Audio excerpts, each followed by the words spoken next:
And forces are working on campus to keep the LGBTQ community strong. CitrusTV reporter Carmella Boykin is in studio to discuss how the community is using media to come together. Carmella?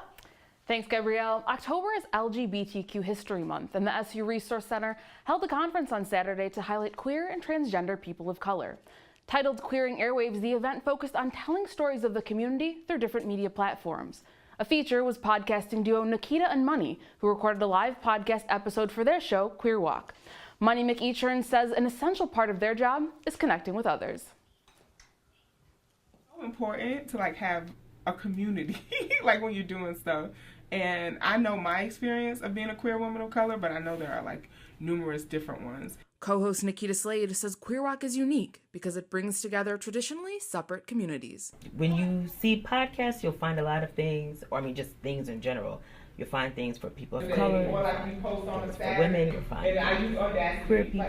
But it's rare that something, exists for people who sit at all those intersections. Slade says the purpose of their work is helping people feel less alone.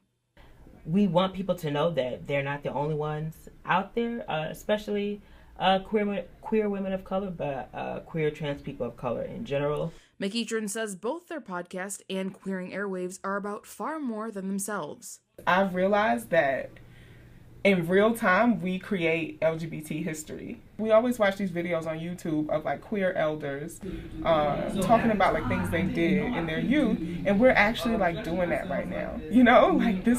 This is something. It's monumental.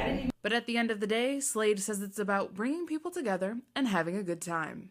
We want people to have fun, walk away with some joy. It's really hard out here. Life is really difficult for people in general, but especially, again, when you sit at these different intersections. So we want people to walk away, with some knowledge, with some joy, with some community. Carmella Boykin, CitrusTV News.